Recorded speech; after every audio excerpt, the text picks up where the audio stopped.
प्यारे दोस्तों, कैसे हैं आप। इस दूसरे वीडियो लेक्चर में हम तुलसीदास के पदों का अध्ययन करेंगे। इसके पहले की तासिका में, पहले वीडियो में हमने तुलसीदास के व्यक्तित्व का अध्ययन किया था कि किस प्रकार तुलसीदास का व्यक्तित्व था, उनका जन्म, माता पिता, पारिवारिक जीवन, साहित्य लिखने की प्रेरणा और राम भक्ति की प्रेरणा उन्हें कहाँ से मिली थी, और रत्नावली का जो उपदेश है उसके बारे में हमने चर्चा की थी। आज हमारे पाठ्यक्रम में जो 10 पद निर्धारित है उनका हम अध्ययन करेंगे और उनका भावार्थ समझने की कोशिश करेंगे। उसका स्पष्टीकरण करने के पहले मैं आपको यहाँ पर स्पष्ट कर देना चाहता हूँ कि ये जो पद है, ये पद राम और जो उनकी भक्त, ऐतिहासिक इतिहास प्रसिद्ध भक्त है शबरी, उनके बीच का जो संवाद है, ये संवाद यहाँ इन पदों में प्रकट हुआ है। राम, सीता और लक्ष्मण वनवास के दरमियान शबरी के कुटिया के पास पहुंच जाते हैं और कुटिया में जाने के बाद किस प्रकार शबरी उनका आदरातिथ्य करती है, अत्यंत प्रेम भाव से उनको जंगल के फल फूल कंद यहाँ पर देती है और अपनी निष्ठा, अपना प्रेम, अपना समर्पण ये दिखाती है और जिससे राम बहुत प्रसन्न हो जाते हैं। इस प्रकार का वर्णन इन पदों में हमें दिखाई देता है। पहला पद समझने की कोशिश कीजिए। प्रेम मगन मुख वचन न आवा, पुनि पुनि पद सरोज सिरनावा, सादर जल ले चरण पखारे, पुनि सुंदर आसन बिठारे। इस प्रकार का ये अत्यंत महत्वपूर्ण पद है।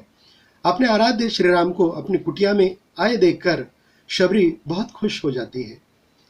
वे प्रेम से मग्न होकर मुख से वचन नहीं निकाल पाती, बार बार चरण कमलों में सिर नवा रही है। फिर उन्होंने जल लेकर आदर पूर्वक दोनों भाइयों के चरण धोए और फिर उन्हें सुंदर आसनों पर बिठाया। ये जो पहला पद है, ये निश्चित रूप से हमारे मन में शबरी जैसी जो भक्त है और उसके जो आराध्य है श्री राम, उनके बीच के भावात्मक संबंध को यहाँ पर ये प्रकट करता है। दूसरा पद भी अत्यंत महत्वपूर्ण है। कंद मूल फल सुरस अति दिए, राम कहु आनी, प्रेम सहित प्रभु खाए, बारंबार बखानी।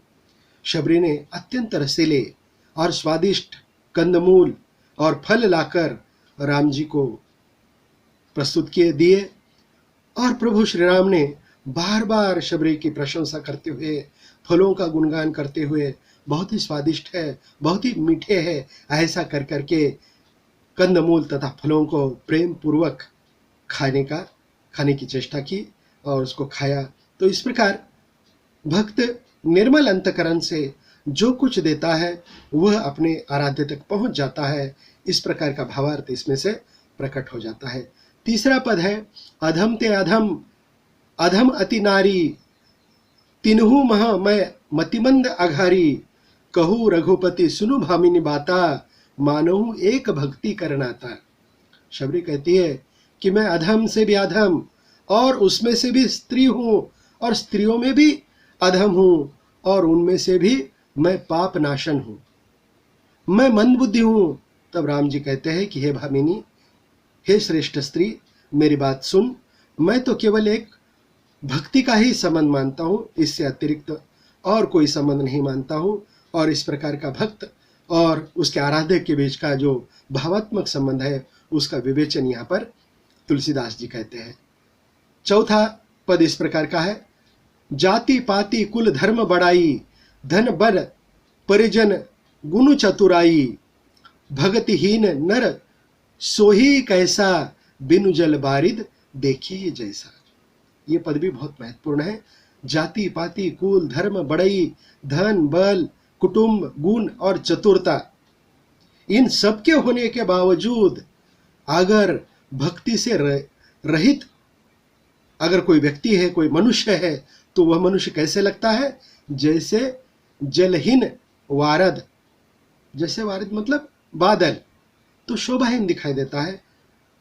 जल के बिना बादल शोभाहीन दिखाई देता है, उसी प्रकार भक्ति के बिना मनुष्य शोभाहीन दिखाई देता है। इस प्रकार का उदाहरण तुलसीदास ने हमारे सामने रखा है। संक्षेप में हम उसका भावार्थ समझने की कोशिश करेंगे।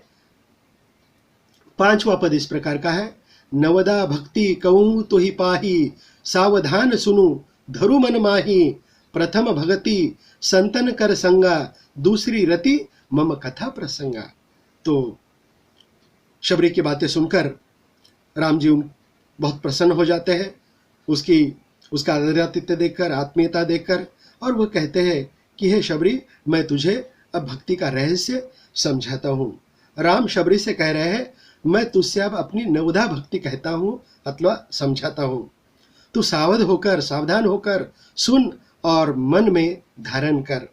पहली भक्ति है संतों का सत्संग। सत्संग बहुत महत्वपूर्ण है, और वह भी किसका? संत जनों का। और दूसरी भक्ति है मेरे कथा प्रसंग में प्रेम।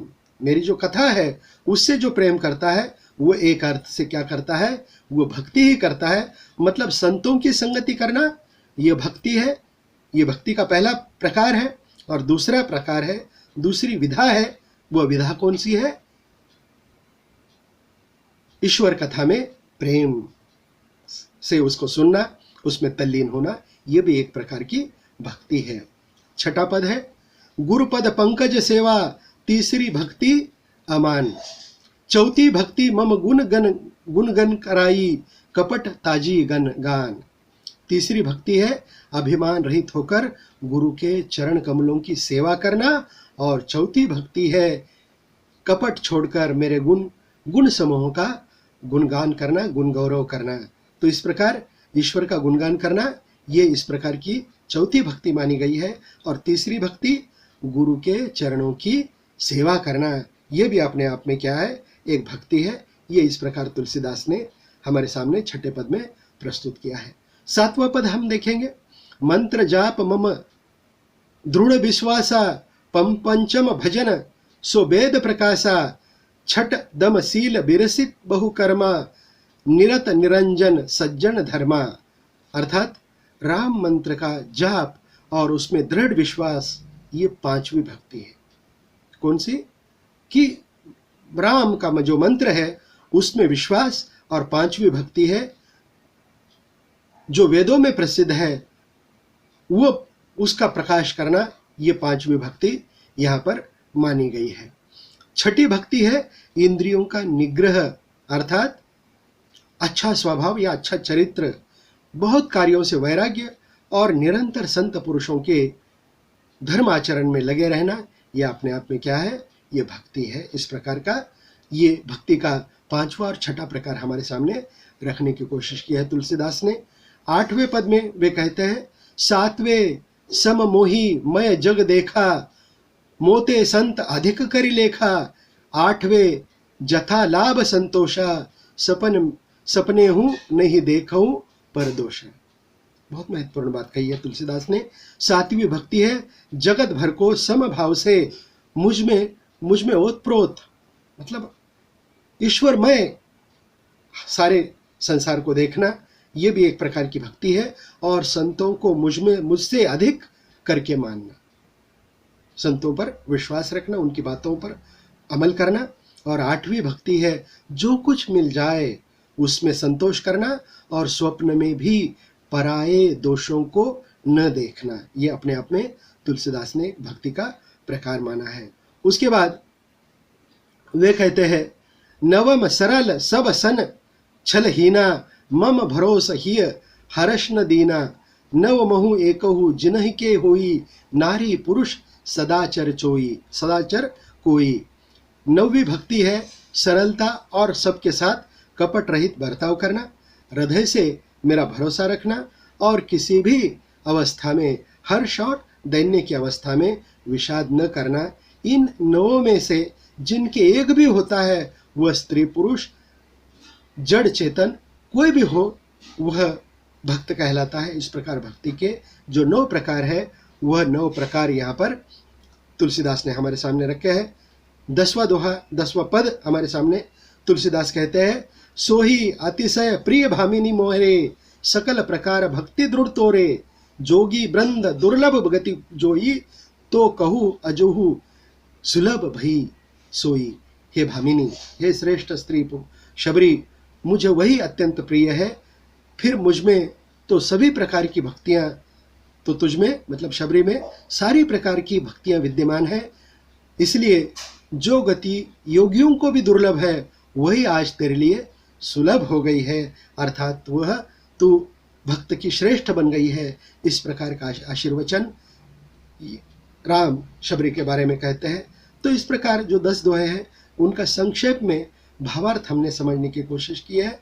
शबरी और राम के बीच जो संवाद हुआ है और राम जी ने शबरी को जो भक्ति का रहस्य समझाया है, भक्ति के प्रकार समझाया है, उसका विवेचन अत्यंत मार्मिक रूप से तुलसीदास ने यहाँ पर इन पदों के माध्यम से किया है। बहुत बहुत धन्यवाद।